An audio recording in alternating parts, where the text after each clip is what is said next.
ওয়াইফের সে বাঁচবে কি বাঁচবে না, যে মেয়েটা ক্লাস 3-তে পড়ে বা 4-এ পড়ে তাকে কি বোঝাবো, পকেটে নাই পয়সা, সবকিছু মিলিয়ে একটা ছেলের জীবনে বা একটা পুরুষের, বিবাহিত পুরুষের জীবনটা ওই মুহূর্তে কি হতে পারে, এটা আপনারা একটু চিন্তা করে দেখবেন। কাজী সিরাজুম মনির নাসরুল্লাহ, ডাকনাম শাহনেওয়াজ। শাহনেওয়াজ, বয়স কত হতে পারে শাহনেওয়াজ ভাই? আমার হয়তো 45 হবে এরকম। 45 বছর বয়স। চলেন শুরু করেন, যেখান থেকে বলতে ইচ্ছে করে, যেভাবে বলতে ইচ্ছে করে, আমি গল্পটা শুনতে চাই আপনার। জি। আমাদের জীবনে আমরা যে ছোট থেকে বড় হয়েছি, জি। এই সময়টা কিন্তু অনেক ভালো গেছে বলতে পারেন। আমরা সোনার চামিচ মুখে দিয়ে জন্মগ্রহণ করছি। আমার বাবার চামিচ মুখে নিয়ে জন্মগ্রহণ করেন। হ্যাঁ, এরকমই অবস্থা। আমার বাবার ডিস্ট্রিক্ট অ্যাকাউন্টস অফিসার ছিল, এজিবির 2nd ক্লাস গেজেটেড অফিসার। কয় ভাই বোন আপনারা? আমরা 9 ভাই বোন। 9 ভাই বোন। জি।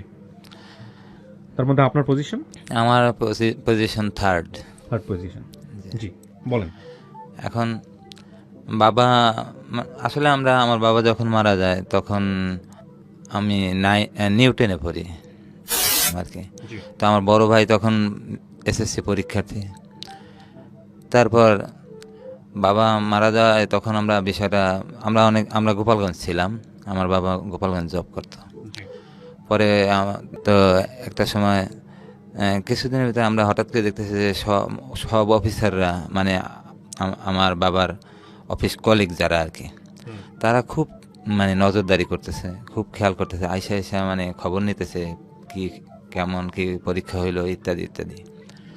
তো আমরা বলতেছে হঠাৎ করে এত মানে করতেছে কেন, অফিসার আসতেছে, হ্যাঁ অবজারভেশন করতেছে কেন। তো তখন বুঝতে পারি না। তারপরে মনে হয় যে পরীক্ষা টোটালি শেষ হয়েছে। তখন কিন্তু এসএসসি, এটা আপনার সনটা হবে 91 সন, 91 মে মাসে মারা গেছে, মে মাসের 5 তারিখে আমার বাবা। তো আমরা খুব একটা মানে একটু সন্দেহ থাকলেও আবার কিন্তু অতটা আবার করি না, বয়স কম তো আসলে অতটা বুঝা করতেছি না। তারপর পরীক্ষা ওই সময় খুব দ্রুতই শেষ হয়ে যেত, টানাভাবে, কোনো গ্যাপ নাই। তো পরীক্ষা শেষ হওয়ার পরে আমরা যথারীতি আমাদের দেশের বাড়ি গৌরনদী, বরিশাল, এখানে আমরা চলে আসি। আচ্ছা। এরপরে আমরা ওখানে আসার পরে এরপরে তখন আপনার বয়স কত? তখন আমি তখন নিউটেনে পড়ি। নিউটেনে পড়েন, ওকে। জি, এরকম একটা বয়স। হ্যাঁ, তারপরে আমরা আসলে ফাইনালি আমরা চলে আসি না, আমরা গোপালগঞ্জে আরো কিছুদিন থাকি, যেহেতু আমাদের ওখানে একটা রেজিস্ট্রেশন করা আছে আমার যে মেট্রিকের যে লেভেলটা আর কি, ওখানে কিন্তু আপনার একটা থাকে শিক্ষাবর্ষ আর কি। সেই শিক্ষাবর্ষটা ওখানে মানে কমপ্লিট করার, হঠাৎ করে যে আমরা গৌরনদী এসে পড়ি, তখন আমার স্কুল চেঞ্জ হওয়ার কারণে একটা সমস্যার সৃষ্টি হতে পারে। এই জন্য আমি পরবর্তীতে আমাদের পরীক্ষা পর্যন্ত মানে পরবর্তী একটা বছর আমরা ওখানে থাকি। আমার মেজো ভাই আর আমি একই ক্লাসে ছিলাম। তো আসলে আব্বা মারা যাওয়ার পরে আমরা আস্তে আস্তে আমাদের অবস্থার খুব একটা অবনতি হয়ে যায়। মানে এতটা অবনতি হয়ে যায় যেহেতু সেই কোনো আমার বাবার স্যালারি, মানে আসলে ফিনান্সিয়াল যে প্রবলেমটা, হ্যাঁ সাপোর্টটা, এটা কিন্তু এখন ক্রমেই বন্ধ হয়ে যেতেছে। আর আমার বাবার পেনশনের টাকাগুলোর উপরে হয়তো আমাদের নির্ভর করা লাগবে পরবর্তীতে, ওইগুলোর জন্য আমরা চেষ্টা করতেছি। কিন্তু এজিবিতে অনেক সমস্যা থাকে, এগুলো কাভার করে উঠে মানে খুব দ্রুত আর কি একটা বিল পাস করে আনা সম্ভব হয় না। তো আমাদের তারপরও আস্তে আস্তে অনেক কষ্ট, আস্তে আস্তে আমাদের কষ্টটা আসলে বাড়তে থাকে, ফিনান্সিয়াল যে ক্রাইসিসটা আর কি। যাই হোক, এইভাবে এক সময় মেট্রিক পরীক্ষা দিই গোপালগঞ্জ মডেল গভর্নমেন্ট হাই স্কুলে আমি 92-তে পরীক্ষা দিয়ে তারপর ওখান থেকে পাশ করি। তারপরে এসে আমরা গৌরনদী যে কলেজ, এই কলেজে ভর্তি হই। হ্যাঁ, ইন্টারে ভর্তি হওয়ার পরে আসলে ওই সময় খুব একটা বুঝি না, মানে বয়স যাই হোক, আমার ভিতরে মনে হয় ওই ম্যাচুরিটিটা আসে না, যে একটা সিরিয়াসনেস, যে আমার বাবা নাই, আমাদের একটা দায়, মানে অনেক কিছু বুঝে, হ্যাঁ এরকম কিছু আসলে না এখনো, তখনও একেবারেই ছেলে মানুষই, এরকম এক অবস্থা ছিল। যাই হোক, তারপরে আবার পড়াশোনা করতেছি, কিন্তু অতটা বেটার না, মানে ওই যে নিজের ওই ছেলে মানুষই বা অবহেলা, এরকম কারণে খুব হালকাভাবে পড়াশোনা হচ্ছে। তো ইন্টারমিডিয়েটে কিভাবে যেন একটা মানে ড্রপ হয়ে গেল, আমি মানে ফার্স্ট টাইম ফেল করলেন? হ্যাঁ, ফেল করলাম। ফেল করার পরে আমার মাথার ভিতরে আসলে আমি কি করলাম, মানে তখন আমার মনে হয় যে আমি আমার মানে কি বলে আমার সেন্স ফিরে আসলো, এরকম এক অবস্থা। এর আগে মানে আমার সেন্সই ছিল না। হুম। একটা সময় পরবর্তীতে আমি যে আবার মানে রিপিট দেওয়ার চেষ্টা করলাম। আচ্ছা। তারপরে রিপিট দেওয়ার পরে পাস করলাম, কিন্তু অতটা বেটার হয় না আসলে। আচ্ছা। মানে এসএসসিও বেশি একটা বেটার হয় না, ইন্টারও বেশি একটা বেটার হয় না। ওকে। এভাবে চললো। তারপরে আমি যাই হোক ইন্টার পাস করলাম কোনো রকম আর কি। পাস করার পরে ডিগ্রিতে ভর্তি হলাম। আচ্ছা। তো আমার বড় ভাই ফ্যামিলি টেক কেয়ার করতো, হুম। কিন্তু সেও কিন্তু অতটা আসলে বুঝতো না এটা হাউ টু মানে মেনটেন্স এ ফ্যামিলি, হ্যাঁ, হ্যাঁ। এই জিনিসটা আসলে সে খুব একটা বুঝতো না। যার কারণে ওই আমাদের ওই বাবার পেনশন বা কোনটা দিয়ে কি করলে মানে অবস্থাটা আসলে কোথায় গিয়ে দাঁড়াইতে পারে বা কিভাবে চলবে, এই জিনিসগুলো যেভাবে একভাবে মানে চললো। তো পড়াশোনা করছি, পড়াশোনার ভিতরে ফ্যামিলি ক্রাইসিসের কারণে স্বাভাবিক গতিটা আসলে কখনোই পায় নাই। দেখা গেছে যেখানে আমার বই লাগবে, খাতা লাগবে, অন্যান্য বা আমার প্রাইভেট খরচ ওইভাবে দেওয়া যায় না। দেখা গেছে 7-8 মাসের প্রাইভেটের টাকা বকেয়া পড়ে গেছে। এইভাবে মানে যাই হোক আস্তে আস্তে করলাম। তো এইভাবে মানে ডিগ্রি কমপ্লিট করলাম। কিন্তু ডিগ্রি কমপ্লিট করলেও অতটা ভালো আর হয়ে ওঠে নাই কোনো লেভেলে। এই 3টা লেভেলের একটাও ভালো হয় নাই, বেটার হয় না আসলে। তো এরপরে আস্তে আস্তে এখন ভালো যে একটা চাকরির জন্য আমি কোথাও আসলে রেজাল্ট ভালো না, এই জন্য কোথাও আসলে মানে এখানে ভালো একটা জায়গায় অ্যাপ্লাই করার মতো আসলে শক্তি পাচ্ছি না। তারপরে দেশের বাড়িতে মানে এই আড্ডা বা এদিকে আড্ডাবাজি করে চলাফেরা চতুর্দিকে, আসলে কোনো কাজের দিকে মানে আমি যে কোথাও জব করব বা আমার কিছু একটা করতে হবে, এই জিনিসটা ভিতর থেকে আসতেছে না। বা ওই ধরনের আমি সেই স্পিডও পাচ্ছি না আমার পড়াশোনার বা আমার সার্টিফিকেটগুলোর উইকনেসের কারণে আসলে। পরবর্তীতে আমার বড় কাকা খুব প্রেশার ক্রিয়েট করলো যে এক জায়গায় বেরো, কিছু একটা চাকরি বাকরির চেষ্টা করো ইত্যাদি। তো একসময় ঢাকা আসলাম, চট্টগ্রাম গেলাম, তারপরেও খুব একটা ভালো কিছু একটা হয় না। চিন্তা করলাম যে একটা ব্যবসা বাণিজ্য করি। ব্যবসা বাণিজ্য করার ক্ষেত্রে এদিকে আমার একটা দিকে একটু হয়ে যায়, মানে ব্যবসা বাণিজ্য মানে কিসের ব্যবসা বাণিজ্য? আমি এমনি থানা লেভেলে ছোট একটা দোকান আর কি। দোকান দিবেন? হ্যাঁ, দোকান দেবো। দোকানটা হচ্ছে মানে গার্মেন্টস টাইপের, রেডিমেড জামা কাপড় ইত্যাদি। ওকে। তো এটার ভিতরে এটা শুরু করলাম, আর খুব একটা ভালো হয় না। আবার এদিকে আমি একটু গানের দিকে আসলে আমার মনোযোগ ছিল। গানের দিকে আমি গান করতাম, এবং আমার মা খুব মানে আমার গানের খুব ভক্ত ছিল। হ্যাঁ, ভক্ত ছিল, এবং খুব সাপোর্ট করতো যে তুই বড় কিছু একটা হবি। ওরে বাবা। পরবর্তীতে আমি কুলুদাপে ট্রাই করছিলাম। আচ্ছা আচ্ছা। তো কি কারণে বলতে হয় না, আমার হয়তো পছন্দ হয়নি, বাদ দিয়ে দিয়েছে। হ্যাঁ, বাদ ঠিক আছে, এটা হয়েই থাকে, সমস্যা নেই। হ্যাঁ। তো এরপরে আমি ঘটনাক্রমে যে কোনোভাবে আমি আমার এক ভাতিজার মাধ্যমে আমি ঢাকাতে আসি। এটা মেঘনা ঘাট পেপার মিলস। আচ্ছা। এখানে আসা করি। তো আমার ভাতিজা এখানকার অফিসার ছিলেন, ওই হিসাবে আর কি আমাকে নিয়ে আসছে। নিয়ে আসার পরে আমি এদিকে জব করতেছি। তো আমি আসলে কিন্তু মানে যেভাবে হোক আমি বিএ পাস করছি, একটু পড়াশোনা মানে একটু শিক্ষার দিকে মানে মানুষ শুনলে একটু মূল্যায়ন করে কিছুটা হলো, জানা ছেলেটা গ্রাজুয়েট কমপ্লিট করা, হ্যাঁ, এদিক থেকে। তো আমি যেখানে ঢুকছি ওখানে খুব একটা ভালো লাগবে না, মানে ডেইলি বেসিস হিসাবে ঢুকছি, যেটা ক্যাজুয়াল আর কি। ওখানে ঢোকার পরে পরবর্তীতে ওখানকার যে অফিসার, যে জিএম, ওনার সাথে আমার ওই ভাতিজার সাথে বেশ একটা হইলো আর কি, কথা যে ছেলেটা শিক্ষিত, ওরে একটু মানে আসলে লেবার পজিশনে খারাপ কোনো অবস্থায় না দিয়ে একটু একটা ভালো একটা জায়গায় একটু মূল্যায়ন করা যায় কিনা। এখন এখান থেকে আমি ওই যে কোম্পানিতে জব করতাম, ওখানে একটা ছেলে আসলে মেশিনে কাজ করতো, ওই ছেলেটার সাথে আমার সাথে পরিচয়। ঠিক আছে, তারপরে আমার ওই ছেলেটার মাধ্যমে আমি একটা মানে বিয়ে শাদীর সম্পর্কে আমি জড়াই যাই। আচ্ছা। এটা আমার একদম টোটাল ফ্যামিলি থেকে একদম সাপোর্টেড না, তবে আমার ভাই ছিল, ছোট ভাই। আমার ছোট ভাইয়ের সাথে নিয়ে আমি অনেকটা পারিবারিকভাবেই বিয়েটা হয়ে যায়। তারপরে আমার প্রথম বাচ্চা হয় ওর স্বাভাবিকভাবেই হয়। মানে যেটা কত সালে বিয়ে করলেন আপনি? আমি এটা উম, আনুমানিক, মানে একদম যে আপনাকে এক্সাক্ট বলতে হবে বিষয়টা এরকম না। exact সঠিক। আচ্ছা, সালটা মনে নেই আপনার, ঠিক আছে, হ্যাঁ, সমস্যা নেই। হয়তো 20 বা এরকম। ওকে। তারপরে আমার মেয়ের বয়স, বড় মেয়ের বয়স এখন 12 চলে। আচ্ছা। ওই হিসাবে আর কি যেরকম, ওকে। তো সনটা খেয়াল নাই। তারপরে আমার বড় মেয়েটা হলো ও স্বাভাবিকভাবে, মানে স্বাভাবিক যে ডেলিভারি সেইভাবে ওর জন্ম হইলো। হুম। তো এইভাবে চলতেছে।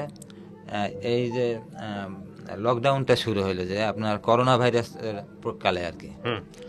যখন শুরু হলো তখন আমার ওয়াইফে সেকেন্ড বেবিটার জন্য কনসেপ্ট করছে। এই করোনাকাল মানে 2019 সালে? হ্যাঁ, 2019 সালে। ওকে। তো যখন একদম লকডাউন, কেউ কারো বাসায় যায় না, কোনো ডাক্তার কোনো পেশেন্ট টাচ করে না, হুম। কোথাও কোনো সার্ভিস পাওয়া যাচ্ছে না, এমন এমন একটা সময়। হুম। তো এই সময় ওর একেবারে মানে আপনার লাস্ট টাইম, হুম। ওই সময় হঠাৎ করে, এটা ছিল আপনার জুন মাসের 1 তারিখ। আচ্ছা। তো জুন মাসের 1 তারিখে আমি সকালবেলা উঠে ওর পেটে নিচ থেকে একটা পেইন উঠতেছে। জি। পেইন উঠতেছে হালকা হালকা, মনে হচ্ছে যেন মানে টয়লেট হবে বা এরকম একটা বেগ বা কিছু একটা। আসলে বিষয়টা যে ডেলিভারি সম্পর্কিত মানে ইঙ্গিত, এটা আমি আসলে বুঝতে পারছি। আমার তো আইডিয়া নেই সেই আইডিয়াটা। আচ্ছা। তো ও বারবার হাঁটাহাঁটি করতেছে আর মানে টয়লেটে যাওয়ার চেষ্টা করতেছে, কিন্তু টয়লেটে গেলে আর মানে টয়লেটটা হচ্ছে না। হুম। তো এই পর্যায়ে ওরে আমি সাথে নিয়ে হাঁটতেছি, আমি বুঝতে পারছি যে আসলে সময় মনে হয় খুবই সংকীর্ণ হয়ে গেছে। তো আমি আমার তখন ডিউটির টাইমটাও হয়ে যাইতেছে কাছাকাছি। তো আমি আমার অফিসারে ফোন দিয়ে বলছি যে আমার ওয়াইফের অবস্থা ভালো না, আগের থেকেই তো আমি জানাই রাখছি। তো ওরে হয়তো নিয়ে আমার হসপিটাল যাওয়া লাগতে পারে। তো আমি তাইলে আজকে আসতেছি না, ওকে নিয়ে আমি হসপিটালে যাব। তো ওই দিনে ওরে নিয়ে আমি, এটা হচ্ছে মুগরাপাড়া চৌরাস্তা, যেটা সোনারগাঁ নারায়ণগঞ্জের ভিতর পড়ছে। জি। তো ওইখানে আমি আগে একটা মহিলা ডাক্তার দেখাইতাম। তো ওইখানে নিয়ে গেছি, নিয়ে যাওয়ার পরে মহিলা আবার যে কিছুটা মানে ধান্দা করবে মানে এই বিষয়ের উপর, এটা আসলে আমরা বুঝতে পারি না। এর আগে একবার গেছি, তখন মানে আমার ওয়াইফের সাথে কথোপকথনে বলতেছে যে আমি বাসায় স্বাভাবিক ডেলিভারি হইবে আশা করি, আগের বাচ্চা বাসায় হয়েছে এরকম। তো ওই মহিলার তাতে হয়তো কিছুটা লস হয় বা তার স্বার্থ বিঘ্নিত হচ্ছে বা এরকম কিছু, যেটা একটা মানে ওদের একটা ব্যবসায়িক একটা মনোভাব যে থাকে আর কি, ওটা হয়তো হার্ম হইবে এরকম একটা চিন্তা ভাবনা করে ওর ভিতরে হয়তো ওই জিনিসটা কাজ করতেছে। তো আমি ওখানে নিয়ে গেছি মহিলার কাছে। ওখানে নিয়ে যাওয়ার পরে ওরা হঠাৎ করে বলতেছে যে ও বেবির কোনো মানে পাওয়া মানে নড়াচড়া কিছু টের পাওয়া যাচ্ছে না ইমিডিয়েট। হ্যাঁ, মানে ওর বাচ্চা নড়তেছে না আর কি, পেটে বাচ্চার কোনো ইশারা পাচ্ছে না আর কি। এই জন্যই বলতেছে যে দ্রুত সিজার করতে হবে। মানে আমার খুব একটা মানে ভয়, আমার সাথে টাকা ছিল, আমি প্রিপার ছিলাম, অনেকটা টাকার সাথে নিয়ে গেছিলাম। তখন আমি দুইজনেই মানে বলতেছি, আমার শাশুড়ি আবার মানে আমার শ্বশুরের ফ্যামিলি থাকে যাত্রাবাড়ি, তো ওনাদের ফোন করছে, কিন্তু যাত্রাবাড়ি থেকে মেঘনাঘাট পর্যন্ত যাইতে প্রায় 1-1.5 ঘন্টা লাগতে পারে। তারা হয়তো রওনা দিছে কিনা। তো আমরা যাওয়ার পরে যখন এই কথা যখন করছে, আমরা খুব মানে আসলে নার্ভাস হয়ে গেছি। নার্ভাস হওয়ার পরে আমি সিদ্ধান্ত নিয়েছি আমার যা হোক মানে সিজার করার সিদ্ধান্ত নিয়ে ফেলেছি। সিজার করার সিদ্ধান্ত নেওয়ার পরে ওরা সিজার করে মেয়ে বাচ্চা হয়েছে। তো আইনা দিছে, দেওয়ার পরে ওরা বকশিস চাচ্ছে ইত্যাদি এসব। তা আমি হ্যাঁ খুশি আল্লাহর মতে। কিন্তু আমার ওয়াইফের মানে যত সময় যাইতেছে এই অতই ওর পেটের পেইনটা মানে বাড়তেছে, ক্রমশই বাড়তেছে। এখন 1 দিন যায় 2 দিন যায়, মানে কোনো ডেভেলপ নাই, বরং মানে ডিমোশন হচ্ছে, এরকম একটা অবস্থার অবনতি হচ্ছে ক্রমশ। আর ওর প্রস্রাব পায়খানা একদম টোটালি বন্ধ হয়ে গেছে। তা তারপর আমরা ওখান থেকে ওরা রিলিজ করে দিছে, সম্ভবত 2 দিন বা 3 দিন ছিলাম। তারপরে আমরা রিলিজ করে নিয়ে গেছি বাসায়। নেওয়ার পরে তো অবস্থার ক্রমেই অবনতি হইতেছে।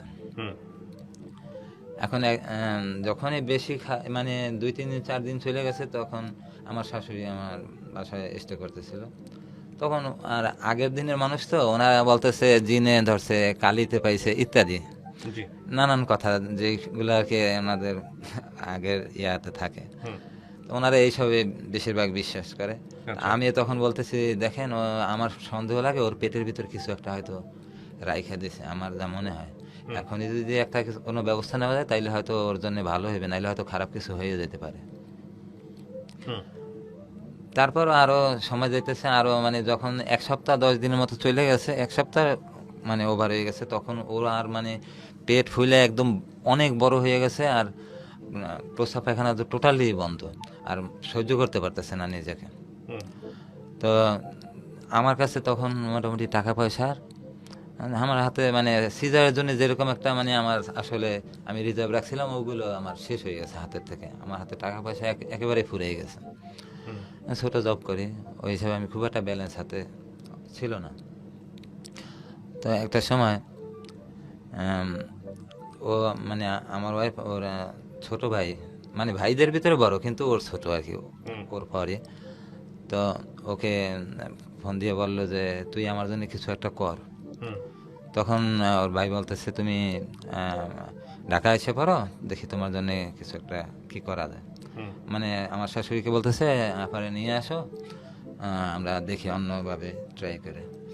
তো ঢাকা নেওয়ার পরে ওখানে একটা বেসরকারি হসপিটাল ছিল, ওখানে ওরে নিয়ে কিছু চেক আপ করা হয়েছে, কিন্তু কোথাও কিছু ধরা পড়তেছে না।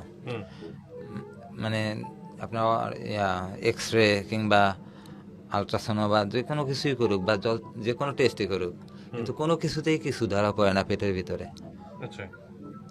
আরও অবস্থা আর বেশি খারাপ হলো। তারপরে এক মহিলা মানে গাইনি বিশেষজ্ঞ, ওনাকে দেখাইলো, তাও কোনো ইয়ে হয় না, পায়খানাও বন্ধ হয়ে যায়। পরে ওরে একটা ওই মানে টয়লেট স্বাভাবিকভাবে হওয়ার জন্য একটা কি যেন একটা ওষুধ আছে খুব পাওয়ারফুল, এইটা ব্যবহার করছে যাতে ওর মানে টয়লেটটা ক্লিয়ার হয়ে গেলে হয়তো একটু রিলিফ বোধ করতে পারে, একটু আরাম বোধ করতে পারে এই জন্যই। কিন্তু ওগুলা দেওয়ার পরেও মানে খুব একটা ইয়ে হইতেছে না, আবারও অবস্থা আরও খারাপ হইতেছে। পেট অনেক বড় হয়ে গেছে, আর মানে পেটে মানে একটা ফুটবল যেরকম অনেক মানে প্রেসারে থাকে, মানে হাত দিলে বোঝা যায় যে অনেক চাপ থাকে, ওইরকম একটা চাপ ওর পেটের উপরে এরকম।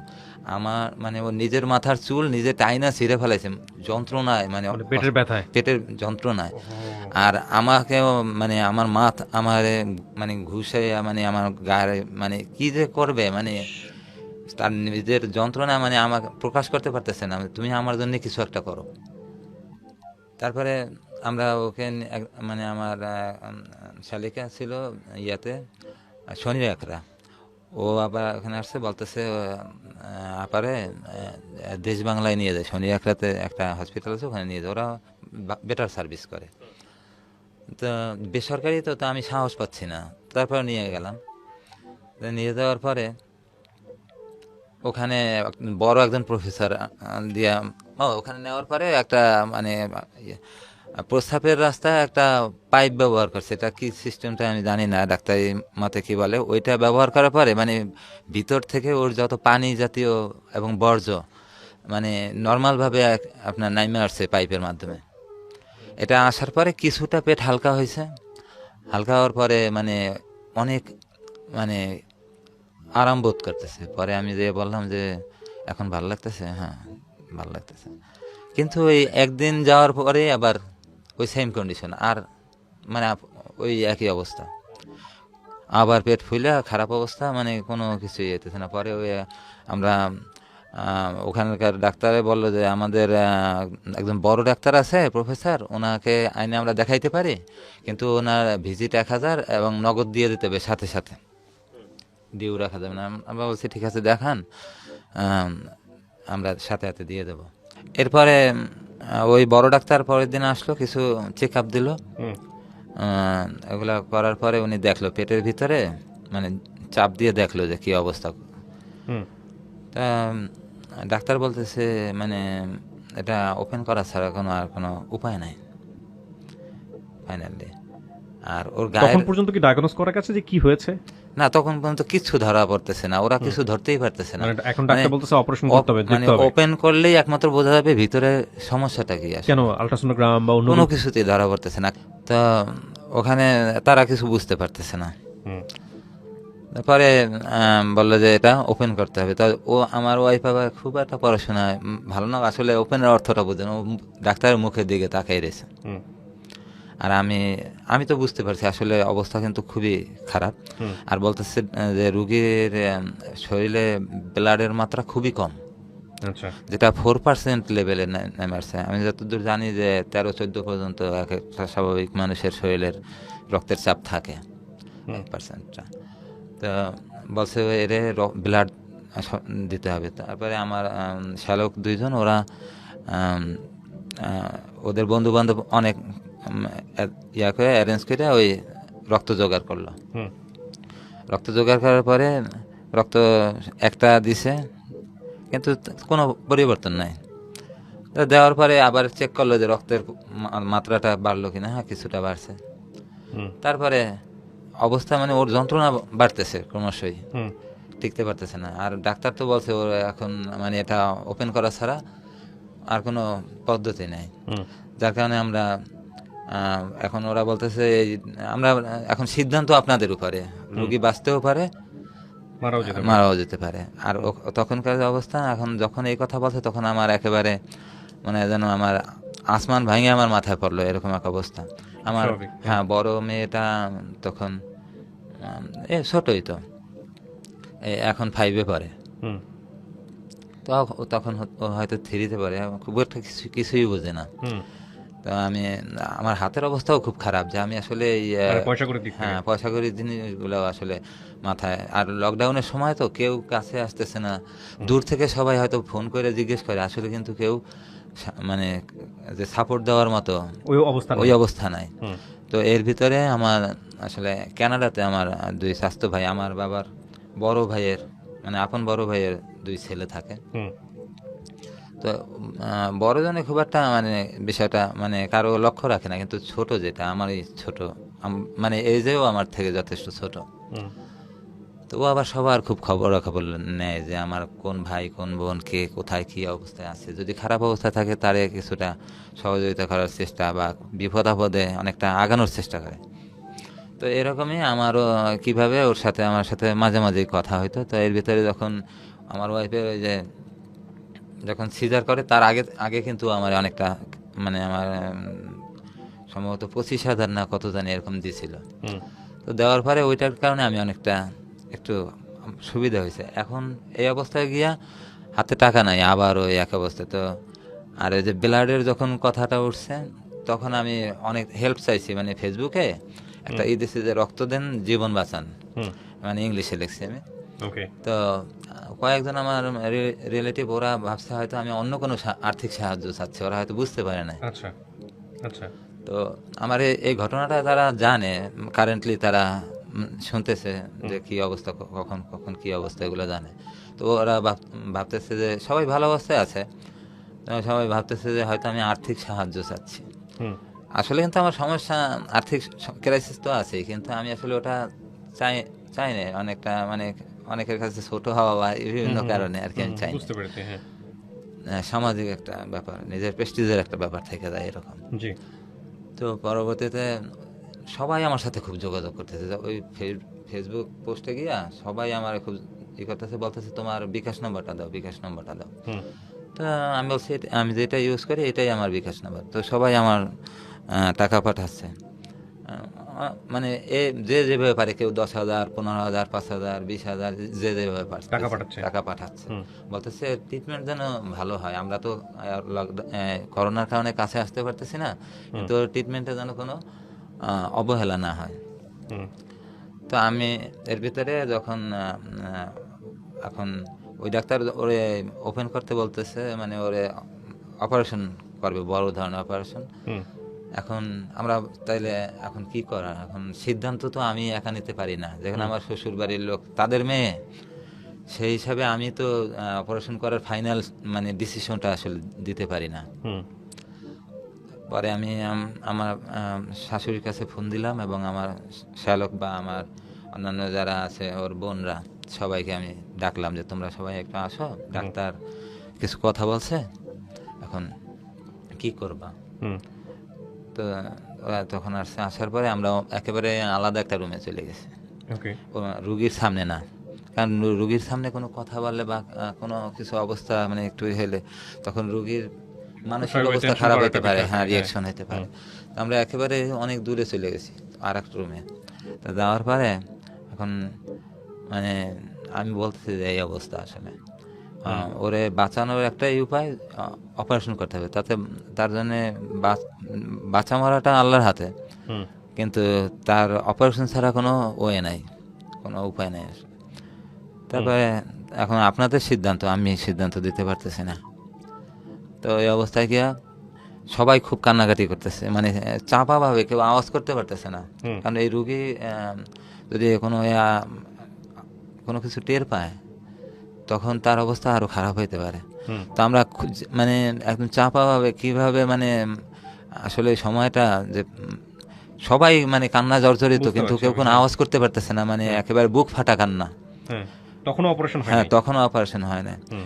তখন সিদ্ধান্ত নেওয়া হইতেছে, যে কি করা যাবে, হ্যাঁ হ্যাঁ। কি করে যায়। আমি তো মানে পরে চোখ ওই হাসপাতালে কি এই কাজটা হ্যাঁ, করতেছে? ওই হাসপাতালে করে নাই, আচ্ছা, অন্য হাসপাতালে নিয়ে অন্য আসেন। হাসপাতালে। তখনও ডায়াগনোজ করে পাচ্ছে না কি না, হবে কি না। কি কিছুই ধরা পড়তেছে হ্যাঁ, না। তারপর? পরবর্তীতে আমি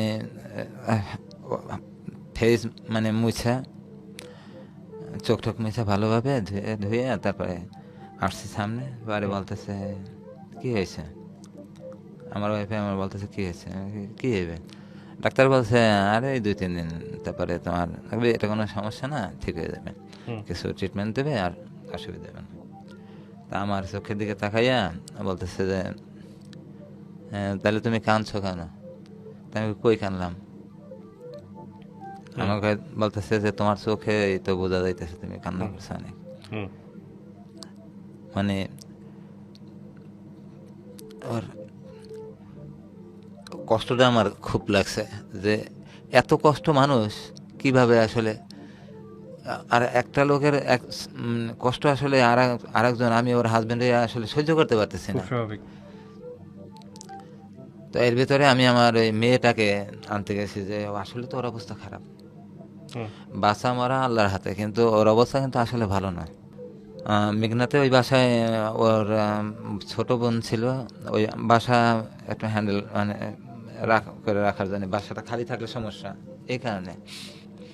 তো ওইখানে আমার মেয়েটা ছিল। পরে আমি চিন্তা করলাম যে যদি আল্লাহ না করুক একটা অপারেশন হয় বা কিছু একটা হয়ে যায়, মেয়েটা যদি না দেখতে পারে হুম। তাহলে আমি কি জবাব দেবো। তো এই জন্য আমি চিন্তা করলাম যে মেয়েটাকে নিয়ে আসি। হুম। তো মেয়েটাকে আনতে গেলাম। এখন আনার সময় যখন বাসে আসতেছি তখন আমার মেয়েটাকে আমি খুব বকতাম ছোট থেকে, হুম। মানে একটু পড়াশোনার দিকে আমি খুব চাপ দিতাম।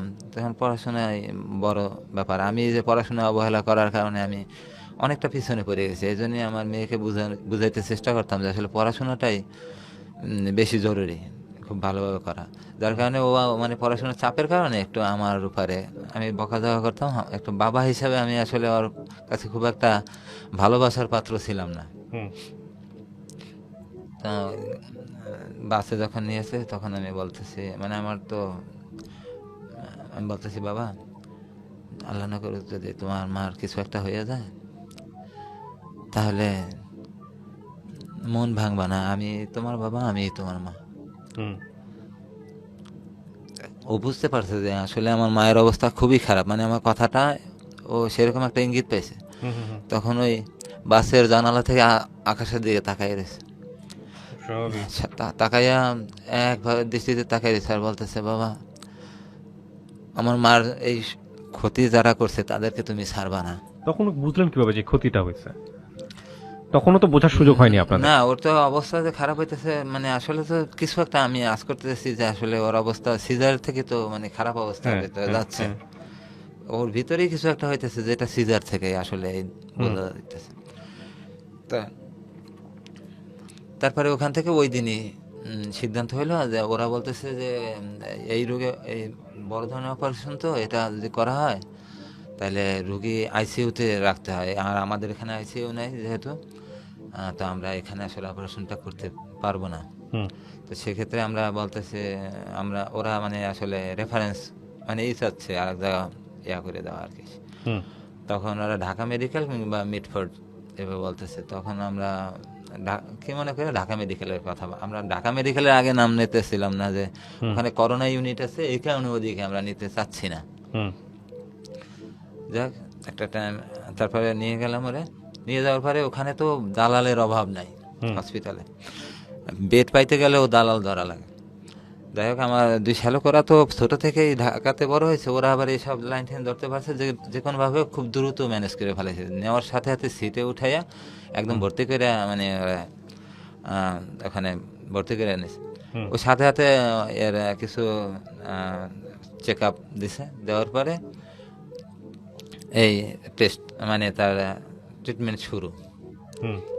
তো সব চেক আপ করার পরে ওখানে ডাক্তার বলতেছে যে এর কিন্তু অবস্থা ভালো না, এর যে কোনো মুহূর্তে অপারেশন থিয়েটারে নেওয়া লাগতে পারে। সে যে কোনো মুহূর্তে, রাত 1টা 2টা 3টা মানে কোনো সময়ের কোনো ইয়া নাই, যে কোনো মুহূর্তে অবস্থা খারাপ হলে ওরে অপারেশন। তখনও আপনারা এত দেরি করতেছিলেন কেন? আপনারা নিয়ে তো পারতেছেন, কেন দেরি করতেছেন এত? মানে অপারেশনটা যেহেতু করতেই হবে, তা আপনারা দেরি করতেছেন কেন? এখন আমরা তো এখানে আনলাম অপারেশন, এখন তো সিদ্ধান্ত নিলাম যে আমরা অপারেশন করব। তখন এরা শিওর হলে, এরাও ওই ধরনের চেক আপ করছে নানান কিছু, কিন্তু ভিতরে কিছুই পাওয়া যায় না। তো পাওয়া না ওখানে একদিন এর ভিতরে আরো বেশ কিছু রক্ত অ্যারেঞ্জ করা লাগছে। তো রক্ত দিয়ে দিয়ে ওর শরীরটা অনেকটা মানে স্বাভাবিক যে রক্তের চাপটা শরীরে, এটা আসলে আনার চেষ্টা। তো 2-3 ব্যাগ রক্ত দেওয়া হয়েছে। তো এর ভিতরে আমার অনেক টাকা খরচ হয়ে গেছে। ওখান থেকে যাত্রাবাড়ি সবসময় যোগাযোগ, আমার শ্বশুরের বাসা, ওখান থেকে খাবার আনা নেওয়া, লোকজন আসা দেওয়া, কারো হাতে টাকা পয়সা নাই লকডাউনের কারণে। একটা লোক আসলেও তারে যাতায়াত ভাড়া আমার দিয়ে দিতে হয়, এরকম একটা অবস্থা। কেউ যদি দেখতেও আসে তাইলেও তার যাতায়াত ভাড়া, যদি খাবার আসা নেওয়া করে তাইলেও ওই টাকা মানে মনে হয় যে দ্রুত পানির মতো টাকা নাইমে যেতেছে। যদিও বিভিন্ন জায়গা থেকে আমার টাকা আসতেছে, কিন্তু মানে এত দ্রুত টাকা শেষ হয়ে যায় হাতে। দেখা গেছে প্রতিদিন 2,500-3 হাজার টাকা করে খরচ হইতেছে স্বাভাবিকভাবে। এর ভিতরে 2-3 ব্যাগ রক্ত দেওয়া হয়েছে। দেওয়ার পরে একদিন সকালবেলা এক ব্যাগ রক্ত দেওয়ার কথা। তো আমি ওখানে যে আমাদের রক্তটা রিজার্ভ রাখা হয়েছে ইয়াতে ব্যাংকে, ব্লাড ব্যাংকে, ওখান থেকে আমি আনতে গেছি। তা আনতে যাওয়ার পরে সকাল তখন 8টার মতো বাজে। আমার তখন ওই রাত্রে আমার শাশুড়ি ছিল ওর পাশে। রাতে তো কারো না কারো থাকতে হয় রোগীর সাথে। ওই সময় আমার শাশুড়ি ছিল। পরবর্তীতে ওই সকালবেলা ওর ছোট বোন, আমার ওয়াইফের ছোট বোন, ও আসলে আমার শাশুড়ি বাসায় চলে যাবে। সারা রাত তো একটা লোক থাকলে পরের দিন সকালবেলা তো যাইতে হয়। আর আমার ছোট বেবিটা রয়েছে বাসায়, ওটা আবার আমার শাশুড়ি হ্যান্ডেল করে। একটা পর্যায়ে আমি যখন ব্লাড নিয়ে আসছি রুমে, তখন দেখতেছি যে ওর আমার তখন আমার ছোট বাচ্চাটা তখন কোথায়? হ্যাঁ, বাচ্চাটা আমার শাশুড়ির কাছে, এটা যাত্রাবাড়ি। আচ্ছা, ওকে ফিট করাচ্ছে কি? ওকে ফিট করে আসলে আমার শাশুড়ি দেখাশোনা করে। আচ্ছা, ঠিক আছে। হ্যাঁ, এই জন্যই আমার শাশুড়ি এসে এখানে স্টে করতে পারে না। তাও একদিন ছিল ওখানে আমার আরো আমার ছোট শালিকা ছিল, এই জন্য ওরা হ্যান্ডেল করছে। এক রাত্র এখানে আমার শাশুড়ি ছিল। তো আমার ওই শালিকা আসার পরেই আমি ব্লাড আনতে গেছি। ব্লাড আইনা মানে যেমন ঢুকছি, তখনই হঠাৎ করে বলতেছে, ভাইয়া এদিকে আসেন তো দ্রুত। তখন আসার সাথে সাথে বলতেছে যে তাড়াতাড়ি ডাক্তার খবর দেন। বলতেছে কি, মানে প্রস্রাবের রাস্তা থেকে একদম ফিনকি দিয়ে, মানে পুজের মতো আর কি, রক্ত মানে পুজের মতো কিছু একটা, মানে একদম ফিনকি দিয়ে প্রস্রাবের রাস্তা থেকে বের হয়েছে, একদম পর্যাপ্ত পরিমাণ, অনেক, একদম পুরো বেড ভাইসে গেছে এরকম। আমি সাথে সাথে দৌড়ে ইয়াতে ডাক্তারের কাছে গেলাম। ডাক্তারের ওই মহিলা, ওই সময় আবার ডাক্তারদের শিফটই চেঞ্জ, সকাল 8টার সময়। সাথে সাথে ওই ডাক্তার আসছে, এবং বড় যে ডাক্তার, ওনারা ওই সকালবেলা মাত্র ইন হচ্ছে আর কি। সাথে সাথে উনি ওই যে মহিলা ডাক্তার, উনি সাথে সাথে ডাক দিয়ে বলতেছে যে এখনই ওকে অপারেশন থিয়েটারে নিয়ে যাও। 5 মিনিটের ভিতরে ওরে অপারেশন থিয়েটারে নিয়ে গেছে। এখন আমি কি করব, মানে কার কাছে দোয়া করব না কি কার কাছে কি চাবো, আমার মানে মানে আমার সব ভাঙে আসতেছে, আমার মাথায় আর কিছু কাজ করতেছে না। ওরা অপারেশন থিয়েটারে ঢুকাই দিয়া ওর এক ভাই আর বোন অপারেশন থিয়েটারের সামনে, আর আমি একদম সেই ঢাকা মেডিকেলের গেটের বাইরে গিয়ে বসে রয়েছি। হুম আমার কোনো নাওয়া খাওয়া মানে কোনো এক অবস্থা নাই। আমি ওখানে বসে খালি বিভিন্ন জায়গায় ফোন দিতেছি আর বলতেছি ওরে অপারেশন থিয়েটারে ঢুকাইছে, ওর জন্য সবাই দোয়া করো। আমার দোয়া চাওয়া ছাড়া আসলে কিছু আর করার নেই। কিছুই করার ছিল না। ওইখানে অপারেশন হয়েছে আপনার মনে হয় অপারেশন শুরু হয়েছে মনে হয় 9টার দিকে, হুম আর সম্ভবত 11:30 সময় অপারেশন শেষ হয়েছে। শেষ হওয়ার পরে ওরে আইসিইউতে ভিতরে নিয়ে রাখলো। এখন ওখানে কারোর আর যাইতে দেয় না। আমি জিজ্ঞেস করলাম ওই ফোনে, আমারে বলতেছে যে আমার শালিকা বলতেছে যে ভাইয়া আপনি চিন্তা করেন না, আপনার অবস্থা ভালো, হুম আর অপারেশন সাকসেসফুল হয়েছে, এখন আইসিইউতে নিয়ে গেছে। তা আমরা আমরা কথা বলছি যে হাত দিয়ে ইশারা করছি, ও আমাদের ইশারার মানে জবাব দিছে। ওকে তারপরে ওখানে আমি আর ওই দিন আর ওকে দেখতে পারলাম না। হুম তো আমি বাসায় চলে গেলাম, বাসা থেকে আবার সকাল সকাল আসলাম। এখন ওইখানে নিয়ম হচ্ছে আপনার 4 ঘন্টা ওরা আইসিইউতে রাখে, তারপরে ওরা বের করে দেয় আচ্ছা সরকারি হসপিটালগুলোতে। তা আমরা চিন্তা করছি যদি রোগীর অবস্থা ভালো না থাকে তাহলে আমি 4 ঘন্টা কেন, আমি আরও বেশি রাখবো। প্রয়োজনে যদি আমার টাকা দিতে হয় বা কোনো ওদের কিছু মানে খুশি করা লাগে তাও আমি করব, কিন্তু আমার রুগী স্বাভাবিক অবস্থা হইলে তখন আমি বের করব। হুম তো ওরা বলতেছে যদি আপনাদের রোগী আরও বেশি টাইম রাখতে চান তাহলে আপনাদের খরচ করতে হবে। এটা ওই যে ওখানকার যে লোকজন দালাল অন্যান্য হুম সবাই মানে টাকার ধান্দা করে।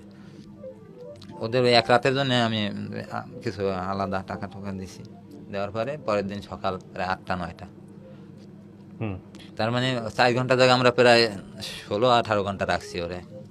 রাখার পরে আমি ওরে না দেখা পর্যন্ত আমার আসলে বিশ্বাস হইতেছে না হুম যে ওর অবস্থাটা কি। পরে আমি 9টার দিকে আমার ওই শালিকা আসলো, আমরা দুইজন একসাথে ওটার ভিতরে ঢুকলাম। ঢুকে দেখতেছি ওরে একেবারে আইসিইউতে যেভাবে রাখে একদম হাত পাও ছড়াইয়া, হুম সব মেশিনারি কম্পিউটার, ওর প্রেশার মাপার মানে ইয়াতে সব কম্পিউটার মনিটরে উঠতেছে। হুম তো ওই সময় আমি আবার একটা ইয়া করছি, আমি মোবাইল আমার হাতে অ্যান্ড্রয়েড সেট ছিল, ওইটা আবার আমি ভিডিও অন করে তারপরে ভিতরে ঢুকছি, হুম যাতে আমি মানে কিছু ভিডিও করতে চাইতে ওর এই অবস্থাটা, ওকে মানে একটা ডকুমেন্ট হিসেবে রাখার জন্যে, হুম যে পরবর্তীতে আমার লাগবে। কারণ আমি ওই যেই হসপিটালে থেকে এই ঘটনাগুলো হয়েছে আমি চাইতেছি এর বিরুদ্ধে আমি একটা অ্যাকশনে যাব, হুম এই কারণে আমি ওইটার একটা ডকুমেন্ট তৈরি করতে চাইতেছি। তো পরবর্তীতে আমি যাইয়া ওরে ওই ভিডিওটা ওর দিকে ধরে তারপরে আমি ওরে জিজ্ঞেস করলাম কি অবস্থা, ভালো লাগতেছে এখন? হুম তো বলতেছে হ্যাঁ ভালো।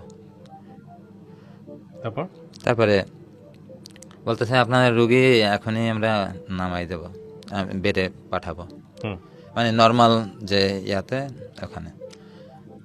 তারপরে আমরা ওরা সহযোগিতা করলাম, এটা ধরলাম ওর কাপড় চোপড় কিছুটা এই করে গুছাইয়া ওই পেটের এখান থেকে সালোয়ার কামিজ পরে তো এখান থেকে ঠিক এতখানি একটা কাপড়টা কাটছে কেচি দিয়া, কাটার পরে একদম এই বুক থেকে নাভি সোজা ফেরে ফেলছে। হ্যাঁ এতখানি ফাটছে ফাইরা, তারপরে ভিতর থেকে হুম এই কাজটা করছেন।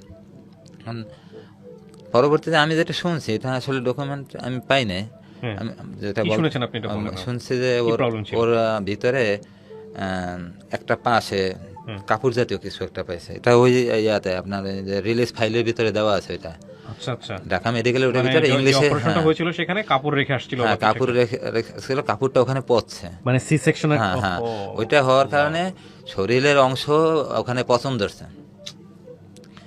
আর ওরে নাকি পায়খানার যে মানে আপনার যে বর্জ্যটা যে যায় সেই ওইটা নাকি নষ্ট হয়ে গেছে।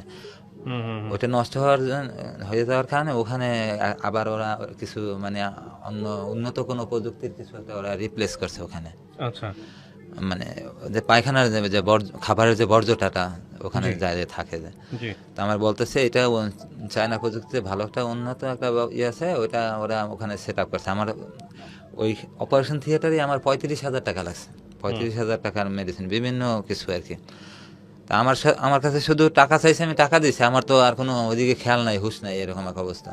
তা আমার শ্যালক আসছে, ওর টাকা দিয়েছে, ওর সাথে সাথে যেতে যেতে লিখে দিয়েছে, ওই সামনে ওইভাবে ফার্মেসি আছে, ওখান থেকে নিয়েছে। ওর ভিতরে হয়তো কিছু একটা ওরা আরও কিছু নিয়েছে কিনা, বলতেছে অনেক দামি একটা কি যেন একটা আছে, এটা মনে হয় ওরা পেটের ভিতরে ই করছে, ওইটা যদি অ্যাডজাস্ট হয় পরবর্তীতে নাকি শরীরের সাথে এটা অ্যাডজাস্ট হয়ে যায় আর কি। ন্যাচারাল কোনো কিছু একটা দিয়েই ওরা ওইভাবে তৈরি করে, এটা পরবর্তীতে অ্যাডজাস্ট হয়ে যায়। আর যদি অ্যাডজাস্ট না হয় তাহলে আবার পরবর্তীতে আবার সমস্যা হইতে পারে বা আবার অপারেশন করা লাগতে পারে ফার্দার। তা যাই হোক, এখন এটা যেটা শুনছি ওই শোনা কথা, কোনো বিশ্বাস না, তবে ওই কাগজে যেটা দিয়েছে ওর ভিতরে যে কাপড়টা পাইছে এটা আর কি। ডাক্তার হঠাৎ করে আমাদের ওই মহিলা ডাক্তার বলতেছে, দেখিয়ে বলতেছে যে আপনার কোন হসপিটালে করেছেন। পরে আমরা বললাম যে এই হসপিটাল। তা ওই হসপিটাল থেকে যে হসপিটালের পরিচালক না জানো ডাক্তার, ওনারা আবার ফোন করছে, এই ডাক্তারের সাথে যোগাযোগ করছে। আমরা এখন যেই ডাক্তারের আন্ডারে ওর ট্রিটমেন্টটা চলতেছে, ওখানে ওর ডাক্তার বলতেছে যে অমুক ডাক্তার না। তখন আমরা বলতেছে যে এখন আর যা হয়েছে আল্লাহর মতে আপনাদের রুগী তো বেঁচে গেছে, তো সমস্যা নাই, আর ওদের পিছনে আর কোনো ব্যবস্থা নিয়ে কি করবেন। পরে আমরা বলছি যে ম্যাডাম, আমরা কিন্তু খুব গরিব, অনেক টাকা খরচ হয়ে গেছে, হয়তো বেঁচে থাকার মালিক আল্লাহ, কিন্তু আমরা যে যতখানি সমস্যা বা যতখানি আমরা কষ্ট করছি, এটার জন্য কেউ সাধারণ ক্ষমা পাইতে পারে না। আমরা চাই এর বিরুদ্ধে আমরা আইনানুগ ব্যবস্থা নেব। এমন কিছু আপনি যেটা সত্য এইভাবেই আপনি নোট লিখবেন, যেটা অপারেশনের একটা নোট লেখে যে আমার ওই কাগজটা কিন্তু আমি নিয়ে আসছি, একদম জেনুইন যে কাগজটা ঢাকা মেডিকেলে। পরে বলছে যে আপনাদের আমি এইরকমভাবেই দেবো, একটা কিছু আপনারা অ্যাকশনে যাইতে পারবেন। পরবর্তীতে এই কাগজটা লিখে দিছে। এরপর আমরা নিয়ে আসলাম নর্মালে। এখন আনার পরে দেখি আরো বড় খরচ, ও প্রতিদিন 5,000 টাকা করে লাগতেছে দৈনিক। এখন একটা অপারেশন রুগীর প্রায় আরো 1 সপ্তাহ 10 দিন বা 15 দিন রাখতে হইতে পারে ওই হসপিটালে। এই 15 দিনে যদি আমার 5,000 টাকা করে খরচ হয়, তাহলে এইটা আমার জন্য মানে অসম্ভব ব্যাপার। তখন আমি আবার আমার হাতে তখন এই 10-15 হাজার টাকা আছে, তা আমি কয়দিন ওরে, আমি তো একদিনের 2 দিনে আমি হয়তো ওরে রাখতে পারবো, তারপরে আমি আর পারতেছি না। আর ওখানে ওই সময় যে মানে হাই পাওয়ারে একটা অ্যান্টিবায়োটিক দিছে, ওইটা 850 টাকা করে, তিন বেলা 3টা, এই 3টা ইঞ্জেকশনের আমার 850 করে, তার মানে 3-24-2500 টাকা আমার ওখানে আমার রাখতে হইতেছে। তারপরে হসপিটালের আনুষঙ্গিক খরচ তো আরো 20-2500 রয়েছে, মোটামুটি 5,000 টাকা প্রতিদিন খরচ যাবে। তো এর ভিতরে আমার যে অন্যান্য বোনরা আছে, ওরা ওদের সবসময় যোগাযোগ আছে, ওরা আরো টাকা পয়সা পাঠাইতেছে, আমার হাতে টাকা পয়সা কম। আর এখন আর দেওয়ার মতো আর তেমন আর কেউ আসলে আর নাই, মানে আমার হাতে যে সবাই মোটামুটি দিছে, এগুলো খরচ হয়ে গেছে। এখন আর মানে যে কেউ দিবে বা সহযোগিতা করবে এই জিনিসগুলো মানে এখন আর আমি কারো কাছে চাইতেও লজ্জা পাচ্ছি। আর আমি কোথা থেকে অ্যারেঞ্জ করবো যে আমার এখানে বৈশা মানে আমি ফোন দিয়ে কার মাধ্যমে কি আনা, মানে টাকা পয়সা আনা যায়, এই জিনিসগুলো আসলে তখন ওই দূর থেকে করা সম্ভব না। তখন আবার নিরুপায় হয়ে ওই আমার ভাইরে ফোন দিছি কানাডাতে। তো বললাম যে এই জরুরি দরকার, তাড়াতাড়ি তুমি ফোন করো, একটা মেসেজ দিলাম শুধু। মেসেজ দেওয়ার পরে ও আবার কল ব্যাক করলো। পরে বললাম যে ওর তো এই অবস্থা, অপারেশন তো সাকসেসফুল, কিন্তু ওর এখন যে ওষুধগুলো লাগে এগুলো তো আমি আর মানে করতে পারতেছি না, এগুলো চালিয়ে রাখা আমার পক্ষে আর সম্ভব না। কারণ আমি তো তীরে আইসা তরি ডুবে দেবে এরকম এক অবস্থার মধ্যে আমি পড়ছি। তো বলছে কেমন খরচ হইতে পারে। পরে আমি ওর একটা হিসাব দিলাম, মানে অঙ্ক যেরকম লেখা ওইরকম ভাবে মেসেজ করে হিসাব দিলাম যে দৈনিক ওর ওষুধের পিছনে এই খরচ। আর ওই ওষুধটা হসপিটালে মানে পাওয়ার কথা, হসপিটাল থেকে ফ্রি, সরকারি হসপিটাল যেহেতু, কিন্তু তখন নাকি এটা সাপ্লাই ছিল না। সাপ্লাই ছিল না দেখে আমি 3-4 দিন এভাবে নিজে কিনেই চালাইলাম। চালানোর পরে হঠাৎ করে বললো যে ওষুধটা সাপ্লাই আসছে, আপনাদের আমরা একটা দেবো, আপনারা দুইটা কিনবেন। হুম মানে এক বেলারটা হসপিটাল থেকে দেবে, আর বাকি দুই বেলারটা ওরা আমার নিতে হবে। হুম। দুই বেলাটা আর এক বেলাটা হসপিটাল দেবে। তো তাতে আর আমি দেখতেছি কোনো লাভ হইতেছে না, কারণ তিন বেলায় যদি আমার ওষুধের খরচটা তিন বেলাটাই সরকারি হসপিটাল থেকে পাওয়া যাইতো সাপ্লাই, তাইলে আমার একটা উপকার হইতো। হুম কিন্তু আমার এক বেলায় 800 টাকা সেভ করে আমার লাভটা একটা, তারপর যা পাই তাই আমার লাভ। আমার তো এতটুকুই, মানে আমার উপরের থেকে চাপটা কমে। হুম। যাক, এক বেলার ওষুধ দিত আর বাকি দুই বেলার ওষুধ দিত না। তো এর ভিতরে অন্য একজন বলতেছে এদের কাছে ওষুধের সাপ্লাই ঠিকই আছে, এখন আপনারা লোভ দেখাইতেছে, বাকি দুইটাও এদের কাছ থেকে আপনারা কিনে আপনি ইচ্ছা করলে কিনতে পারেন। হুম। আপনি যদি টাকার লোভ দেখান, দেখবেন ওরা ওই বাকি দুইটাও ওরা আপনার নামমাত্র কিছু দামে ওরা আপনার কাছে বিক্রি করতে পারে। ওকে। তো যাই হোক, আমি আর সে ওই ওই ধরনের কোনো ইয়েতে যাইনি, আমি বাহির থেকে কিনে আনছি দুইটা, আর ওরা একটা দিছে, এইভাবেই চলছে। 2 দিন যাওয়ার পরে আরও 2-3 দিন এইভাবে চলে গেলো। তখনও আমার ওই কানাডা থেকে আমার ওই চাচাতো ভাই তখন, এখন আর নিজে না দিয়ে এখন ওই তার বড় ভাইরে ফোন করে বলতেছে যে এরকম এরকম, যে ওয়াইফের তো এই সমস্যা, এখন এর কিছু সহযোগিতা করো, হয়তো এইভাবে বলছে। হুম একদিনের মাথায় ও আরো 15,000 টাকা পাঠাইছে। আমি ভাবছি হয়তো আরো একটু বেশি হয়তো পাঠাবে বা কিছু একটা, এতে আমার খরচের মাত্রাটা অনেক বেশি। এখানে এই ক্ষেত্রে হয়তো আর একটু বেশি হয়তো বাড়াই দেবে। এখন দেখতেছি 15,000 টাকা দিচ্ছে, আমি হিসাব করে দেখলাম 15,000 মানে আমি ওরে 3 দিন আমি চালাই রাখতে পারবো, এরপরে আবার আমার হাতের অবস্থা এমনই হবে। হ্যাঁ, এরপরে আর যাই হোক, 2-1 দিনের ভিতরে আমি আবার ওর ওষুধটা পরিবর্তন করে দিল। হুম ওর ওষুধটা পরিবর্তন করে এখন আরো মানে একটু মাইল্ড পজিশনের একটা ওষুধ দিল, যেটা আর কি আপনার একটু কম দামি। তখন মানে 200 টাকা না জানি কি এই ওষুধটার দাম। ওই ওষুধটা দিল, অ্যান্টিবায়োটিকটা খুব একটু নর্মাল ধরনের। এটা দেওয়ার পরে আমার উপরে মানে খরচের চাপটা অনেকটা কমে গেল। হুম। তারপরও এটা আল্লাহরই রহমত, এখন দেখতেছি ওইটাও বলতেছে যে ওটা সাপ্লাই আছে। 2-1 দিন চালানোর পরে বলতেছে এটার ওষুধের সাপ্লাই আছে, ওষুধটা হসপিটাল থেকে আপনারা পাবেন। তো এখন অনেকটা প্রেশার কমে গেছে। হ্যাঁ, তখন হাতে মনে হয় যে 8-10 হাজার টাকা বা এরকম ছিল। তো 1-2 দিনের ভিতরে বড় ডাক্তার আসলো, এসে দেখলো ওর কিন্তু অপারেশন করার পরে মাজার দুই পাশে 2টা পাইপ জয়েন করে দিয়েছে। ওখান থেকে ওই যে আপনার ওই যেখানে অপারেশনের সময় যেখানে ঘা হয়েছিল ওখানে থেকে আপনার ওইটা কাইটা ওগুলো ভালোভাবে ইয়াতে মানে করছে না, ভিতরে কাটাছিরা অংশগুলা প্রসেস করছে, ওখান থেকে কিছু পানি মতো এবং রক্ত মিশ্রিত এরকম নামে ওই দুই মাজার দুই পাশে, এই পেটের দুই পাশ থেকে 2টা পাইপ দেওয়া। তো এখান থেকে নামতেছে। তো প্রতিদিন ওরা এসে মাইপে দেখে যায় যে আসলে কি পরিমাণ যাচ্ছে, এটা কি বেশি যাচ্ছে না কম যাচ্ছে, মানে আসলে ওর যে ওষুধটা মানে অ্যান্টিবায়োটিক দিতেছে আস্তে আস্তে এটা মানে কিওরের পর্যায়ে যাচ্ছে কিনা, মানে আসলে আস্তে আস্তে স্বাভাবিক হচ্ছে কিনা। তো ডাক্তার অবজারভেশন করতে করতে পর্যায়ে বলতেছে যে আপনারা রুগী আর রাখতেছেন কেন এখানে, রুগী নিয়ে যান। এই ওই দিন নিয়ে চলে আসলাম আমার শ্বশুরের বাসায় যাত্রাবাড়ি, ওখানে নিয়ে আসলাম। এখন নিয়ে আসায় এদিকে এখন অপারেশন সাকসেসফুল হইলাম, আর রুগীও আমি বাসায় আনলাম, কিন্তু এখন পরবর্তী অবস্থা আরও এখন বেশি খারাপ হয়ে গেছে। এখন এই যে বাচ্চার প্রতিদিনে দুধ দিতে হয়, বাহিরের দুধ, ও তো আর মায়ের দুধ পাচ্ছে না। ওর এত হাই পাওয়ারি অ্যান্টিবায়োটিক ব্যবহার করা হয়েছে যে ওর বুকের দুধটা মানে হয় না।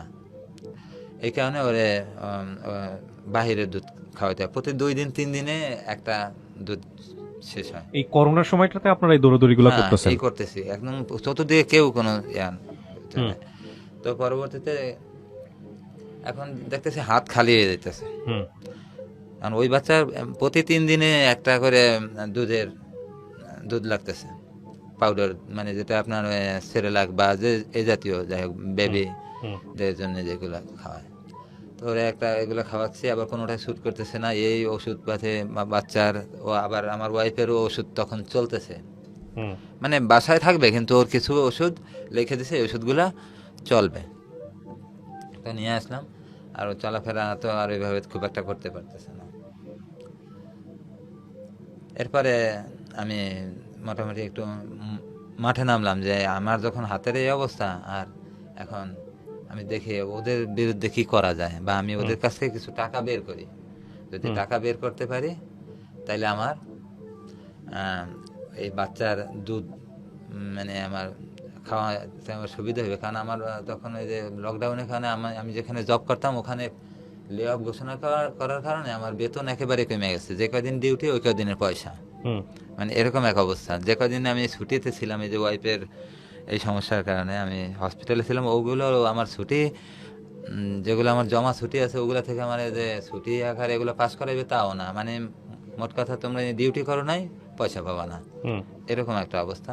তা আমার বেতনের 3 ভাগের 1 ভাগ পাওয়া যায়। তা আমি এ দিয়ে কি আমার ঘর ভাড়াই দেবো, না নিজেরা খাবো, না আমার ওয়াইফের ওষুধ দেবো, না বাচ্চার দুধ কিনবো, মানে এই এক অবস্থা।